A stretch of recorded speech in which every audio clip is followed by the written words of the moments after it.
Assalamualaikum warahmatullahi wabarakatuh. Salam sejahtera untuk kita semuanya.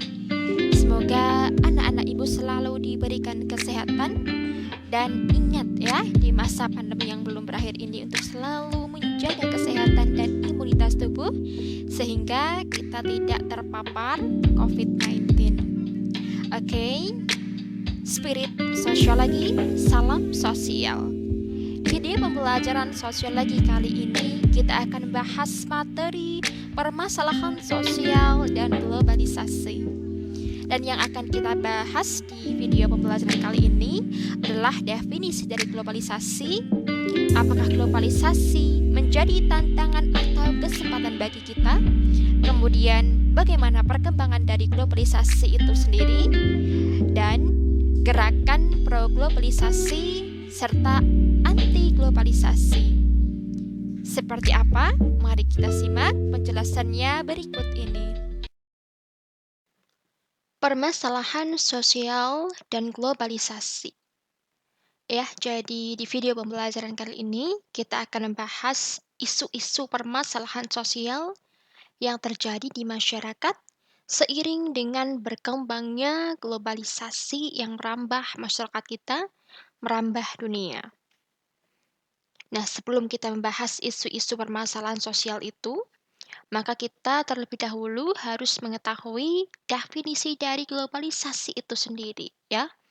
Kemudian bagaimana perkembangannya globalisasi hingga sampai di negara kita, di masyarakat kita, bahkan kita alami. Kemudian bagaimana adanya masyarakat-masyarakat atau gerakan pro-globalisasi dan anti-globalisasi itu. Ya, memandang mengenai globalisasi ini. Oke. Globalisasi. Apa itu globalisasi? Kenapa di sini ada gambar teknologi ya? Jadi istilah globalisasi sebenarnya tidak asing ya untuk kita semua ya. Tapi apa kalian sudah benar-benar paham dengan globalisasi? Ya, jadi globalisasi tidak bisa terlepas dari teknologi. Kenapa? Karena melalui teknologi manusia bisa berinteraksi, menembus jarak dan waktu, dan melalui teknologi, globalisasi bisa merambah ke berbagai kawasan, ke seluruh masyarakat di penjuru dunia. Melalui teknologi, kehidupan manusia menjadi lebih maju, dan kita bahkan bisa beraktivitas dengan mudah ya, melalui pemanfaatan teknologi itu. Oke. Kemudian ini globalisasi, di sini ada gambar globe atau bola dunia ya, tiruan bola bumi ya. Bahwa globalisasi berasal dari kata globa, yaitu replika bumi yang tampak dari luar angkasa ya. Nah, menurut Haryata dalam Kamus Sosiologi bahwa globalisasi diartikan sebagai keterkaitan dan ketergantungan ya atau interdependensi antar bangsa dan antar manusia di seluruh dunia melalui perdagangan, investasi, dan bentuk-bentuk interaksi yang lain sehingga batas suatu negara bahkan menjadi sempit. Dan menurut George Ritzer dalam buku Globalization: A Basic Text, globalization is a transplanetary process or set of processes involving increasing liquidity and the growing multi-directional flows of people, objects, places, and information as well as the structures they encounter, and agree that the barriers to are expedite these flows. Jadi menurut George Ritzer ini, bahwa globalisasi digambarkan sebagai suatu proses transplanetary, yakni serangkaian proses yang melibatkan peningkatan perpindahan orang atau mobilitas sosial, benda, dan informasi di seluruh dunia atau liquidity, di mana masyarakat bisa melewati struktur, mempercepat aliran, atau bahkan menembus hambatan batasan wilayah. Selanjutnya, ada definisi globalisasi menurut Anthony Giddens. bahwa globalisasi tidak hanya berbicara aspek besar seperti liberalisasi ekonomi dan politik saja, namun globalisasi juga berbicara mengenai fenomena yang terjadi di kehidupan sehari-hari. Ya, fenomena-fenomena yang ada muncul di sekitar kita, dalam kehidupan kita, tidak terlepas dari globalisasi ini. Globalisasi menimbulkan berbagai konsekuensi modernitas yang membawa masyarakat bertransformasi dari kehidupan tradisional menuju kehidupan modern. Untuk kalian yang mungkin tinggal di kawasan kota atau katakanlah di kota Batam ini ya, yang mungkin sudah lama tinggal di Batam, mungkin bisa melihat perkembangan yang luar biasa di kota Batam ini dalam hal ekonomi, dalam hal sosial ataupun budaya, pendidikan. Nah, ini tidak terlepas dari globalisasi ini. Ini berkaitan dengan materi yang kita pelajari sebelumnya mengenai perubahan masyarakat dari tradisional modern ya, dari tradisional menuju modern bahkan industrialisasi yang kita lihat dari teori linear, teori siklus, teori evolusi. Nah, ini tidak terlepas dari globalisasi ini begitu.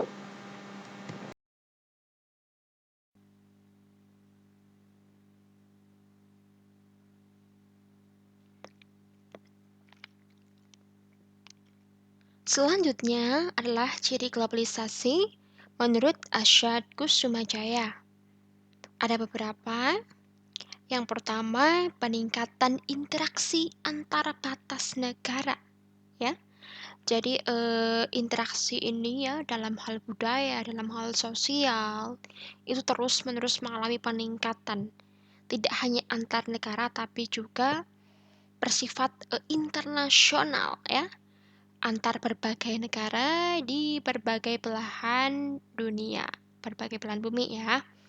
Kemudian yang kedua, terjadi persepsi diri yang sifatnya transnasional di berbagai ranah seperti media massa, konsumsi, dan pariwisata.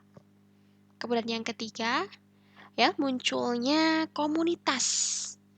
Semakin banyaknya komunitas tenaga kerja dan modal yang semakin tidak terikat dalam satu wilayah saja. Kemudian yang keempat adalah kepedulian pada bahaya ekologi, ya, lingkungan ya, lingkungan global. Jadi adanya bahaya-bahaya ekologi global ini kita semakin waspada dan kemudian muncul berbagai macam tindakan untuk mengatasinya. Kemudian yang kelima ya, munculnya industri budaya global yang semakin pesat, semakin luas. Dan yang terakhir adalah meningkatnya kekuasaan aktor, institusi, dan kesepakatan transnasional. Nah, globalisasi apakah menjadi tantangan bagi kita atau justru kesempatan yang besar untuk kita? Ya, bahwa globalisasi bisa saja kita pandang sebagai tantangan atau justru sebagai kesempatan. Globalisasi dipandang sebagai tantangan ketika kita memang mampu optimis untuk menghadapi berbagai macam perubahan ya di tengah arus globalisasi ini. Misalnya saja tantangan sistem pasar bebas di era globalisasi yang menuntut adanya persaingan produk-produk sehingga mampu diterima di pasar dunia. Oleh karenanya, globalisasi memang sangat mendorong persaingan agar setiap pihak bisa menunjukkan potensi terbaiknya yang dimiliki. Ya, kita bisa melihat persaingan pangsa pasar dalam menguasai perekonomian dunia. Ini luar biasa. Dan dari sini pun kita melihat kemudahan dalam ekspor dan impor ya. Nah, ini bisa menjadi ini ya tantangan jika memang kita benar-benar bisa menghadapi pola-pola, gejolak-gejolak perubahannya dengan baik gitu ya, untuk bisa mengambil kesempatan ya, kesempatan. Nah, menipisnya batasan ya antar wilayah ini dan mudahnya akses komunikasi ini memang mendorong terbentuknya fenomena masyarakat yang semakin global. Artinya apa? Bahwa setiap orang bisa saja gitu ya kita ikut berbagai aktivitas, tapi kita juga tidak dibatasi gitu loh ya oleh wilayah teritorial negara. Nah, ini adalah fenomena-fenomena ya yang bisa kita lihat pada komunitas atau masyarakat yang berinteraksi melalui internet. Mereka bisa membentuk organisasi dan bahkan melakukan berbagai gerakan tanpa harus bertemu secara langsung. Bahkan di lain itu, fenomena ini bisa kita temukan juga gitu ya di persaingan pasar, baik benda ataupun sektor tenaga kerja. SDM atau kualitas manusia di sini semakin bersaing ya. Siapa yang memang punya kecakapan ya, ability, kemampuan, maka bisa saja begitu ya. Dia memimpin, dia memegang kekuasaan. Nah, ini karena adanya globalisasi ini ya. Jadi pandai-pandai kita gitu ya mengambil kesempatan untuk menggapai sebanyak-banyaknya positif atau progres untuk kehidupan kita begitu. Jangan sampai kita malah tergerus gitu ya, yang harusnya kita menggenggam dunia, malah kita yang, apa namanya, tertindih gitu ya, terlindas oleh perkembangan dunia, begitu jangan sampai ya. Nah, ini di sini, bisa menjadi tantangan bagi kita atau kesempatan bagi kita ya. Oke, selanjutnya perkembangan globalisasi. Nah, ini diambil dari buku Before European Hegemony oleh Abu Lagarde ya. Bahwa abad ke-13 pada saat itu sistem perdagangan internasional sebenarnya sudah berkembang sangat kompleks. Perdagangan sudah dilakukan dengan alat-alat navigasi, organisasi produksi dan pemasaran, pengaturan lembaga perdagangan, mekanisme modal, dan bahkan teknik pertukaran. Nah, dalam kegiatan perdagangan tadi sebenarnya sudah terjalin ya kerjasama lintas negara yang semakin luas ya, terjalin kerjasama yang semakin luas. Nah, kerjasama tadi tidak hanya dilakukan secara ekonomi saja, tidak hanya untuk kepentingan ekonomi saja, tetapi juga mencakup budaya, sosial, agama, dan politik. Dan melalui kerjasama, terjadilah pertukaran budaya timur dan barat.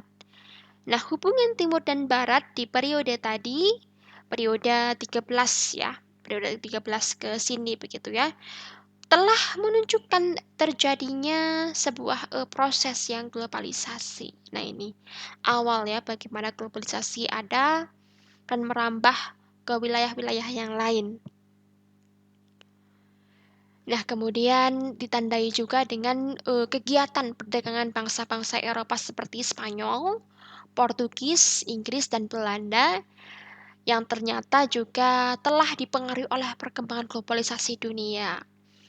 Kemudian Amerika dan Eropa yang pada saat itu pernah menjadi kekuatan besar ekonomi utama dunia hingga di abad saat ini ya, abad 21 bahkan di negara Asia seperti negara-negara maju Jepang, India, Korea Selatan, dan Tiongkok bahkan telah membuka pasar bebas yang berusaha menyaingi hegemoni Amerika dan Eropa dalam sistem perekonomian dunia. Luar biasa sekali ya perkembangan globalisasi ini ya. Nah, tahukah kalian bahwa globalisasi bisa kita ibaratkan sebagai pisau bermata dua? Kenapa seperti itu? Ya karena di satu sisi globalisasi membuka peluang membanjirnya produk-produk impor ke pasar domestik yang berpotensi mengganggu stabilitas ekonomi. Dan globalisasi juga membuka peluang bagi pasar produk dalam negeri untuk dikenal di pasar internasional. Globalisasi di bidang ekonomi mengakibatkan banyak perusahaan besar berinvestasi di negara-negara berkembang. Mereka mendirikan unit produksi di luar negara asal mereka ya tadi yang Ibu katakan sebagai eh, pangsa pasar ya. Mereka yang memang memiliki kekuatan, mereka memiliki modal yang besar dan mereka bisa mengembangkan sayap ya, meluaskan sayap mereka untuk kemudian produk-produk mereka membanjiri kawasan-kawasan lain luar negeri begitu ya, melalui ekspor dan impor ini begitu ya. Nah, keadaan ini ya bisa kita lihat begitu ya, dengan ramainya produk-produk yang bahkan kita pakai dalam kehidupan sehari-hari ya. Nah, layaknya pisau bermata dua tadi, bahwa manfaat nyata globalisasi ekonomi sebenarnya sangat bergantung gitu ya dari kepiawaian kita gitu ya. Kita bisa memanfaatkan atau tidak, atau malah terjerumus dalam dampak-dampak negatif seperti menjadi individu yang konsumtif, atau malah kita menjadi sebagian dari orang-orang yang nantinya akan berinvestasi begitu. Orang-orang yang punya peran besar dalam hal ekonomi dari adanya perkembangan globalisasi ini. Nah, ternyata globalisasi tidak hanya berkaitan atau berpengaruh di bidang ekonomi saja, tetapi juga berkembang di bidang-bidang yang lain. Sebenarnya semua bidang begitu ya. Tapi bidang budaya juga sangat besar pengaruh dari globalisasi ini, yang mendorong nilai-nilai dan budaya tertentu berkembang ke seluruh dunia sehingga menjadi world culture. Nah, ini bisa kita lihat ini untuk contoh ekonomi ya.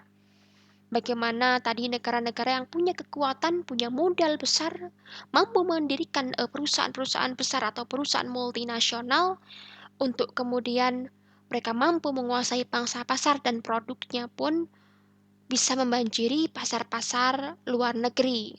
Ya, produknya kita kenal, kita pakai, bahkan menjadi brand yang sangat terkenal begitu ya. Ini kita bisa lihat di sini Apple ya dari Amerika Serikat ya, Coca-Cola juga dari AS. Nah, ini Polytron, kemudian Jeko ini dari Indonesia ataupun McD ini ya dari Amerika. Nah, ini kita bisa melihat produk-produk ini sangat tidak asing. Ini tidak hanya terjadi di Indonesia ya. Pastinya kalau kalian yang pernah keluar negeri atau kalau kalau kita melihat tayangan-tayangan di luar negeri ya, negara selain Amerika Serikat tadi ya, kita juga melihat banyak sekali ini ya gerai-gerai atau apa namanya produk-produk Apple, nah ini Coca-Cola ataupun McD seperti ini ya. Bahkan produk kita ini yang juga sudah merambah di berbagai kawasan negara, sudah dikenal oleh masyarakat luas atau masyarakat dunia. Nah, ini tadi ya, menjadi pisau bermata dua. Kalau kita bisa memanfaatkan dengan baik, maka menjadi sebuah progres atau perkembangan yang bagus begitu ya. Tapi kalau kita tidak bisa memanfaatkannya dengan baik, maka ya mungkin yang akan kita terima adalah dampak-dampak negatifnya gitu ya. Kita akan tergerus dari perkembangan yang semakin modern ini, atau kita akan semakin menjadi individu yang terbelakang atau tidak mampu memanfaatkan teknologi dan kesempatan-kesempatan dalam peluang-peluang ekonomi. Nah, ini ya, tadi investasi yang semakin besar, ini bisa kita lihat, kita ambil contoh kota Batam ya, yang luar biasa sekali begitu ya, investasinya terus-menerus, pembangunan terus-menerus pada jalan ya. Perusahaan-perusahaan pun semakin banyak didirikan ya, semakin banyak beroperasi. Nah, kemudian ini secara budaya ya, world culture ini. Budaya-budaya kita yang juga sudah dikenal di masyarakat lain, masyarakat luar, kemudian budaya luar yang kemudian menjadi kebiasaan kita, baik dalam hal makanan, ya, ataupun ini ya, kebiasaan-kebiasaan begitu ya, yang kemudian kita terapkan. Nah, selanjutnya adalah gerakan pro-globalisasi dan anti-globalisasi. Jadi apa sih pro-globalisasi itu gitu ya? Dan bedanya apa sih dengan anti-globalisasi? Kalau pro itu ya kaitannya dengan kelompok atau masyarakat yang memberikan dorongan atau setuju begitu ya. Nah, pro-globalisasi ini adalah gerakan yang di dalamnya ada orang-orang atau kelompok yang memang mendukung gerakan globalisasi. Nah, kalangan ini mereka percaya bahwa globalisasi bisa mendorong kesejahteraan ekonomi dunia. Nah, gerakan pro-globalisasi ini berpijak pada pemikiran David Ricardo pada teori komparasi atau komparatif ya, di mana teori ini menyatakan bahwa suatu negara bisa bergantung pada negara lain melalui pertukaran sesuai keunggulan barang ekspor yang dimilikinya. Nah, contohnya apa sih gitu ya? Contohnya misal kita Indonesia mengekspor produk pertanian, perikanan, kerajinan daerah ya. Hasil dari ini apa namanya? Local wisdom atau kearifan lokal ya, itu kan banyak sekali produk-produk dari daerah ya, kerajinan daerah.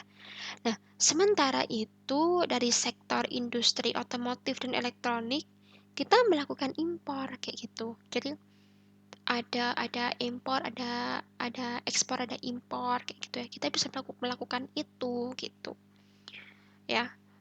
Yang belum mampu kita ciptakan maka kita melakukan impor. Kemudian kita rangkai seperti itu ya. Nah, gerakan pro-globalisasi sebenarnya menentang menentang pihak-pihak yang melakukan perlindungan atau proteksi barang suatu negara. Karena apa gitu? Karena bagi teman-teman atau masyarakat ini, proteksi barang impor di suatu negara justru menghambat pertukaran atau proses globalisasi gitu. Dan mereka nggak suka gitu ya kalau ada orang-orang yang membatasi kegiatan impor seperti itu ya. Ya karena pandangannya tadi globalisasi eh, akan justru menciptakan gitu ya pemerataan di kemajuan iptek. Ini pandangan mereka teman-teman globalisasi ya, pro globalisasi. Nah, kemudian anti globalisasi bagaimana gitu ya, kebalikannya. Gerakan anti globalisasi ini dalamnya ada orang-orang atau kelompok yang menentang globalisasi, di mana gerakan ini dikenal sebagai gerakan keadilan global atau istilah lainnya ya. Ini loh, mereka mereka menentang misal tindakan-tindakan ini di sini ya, human trafficking kayak gitu.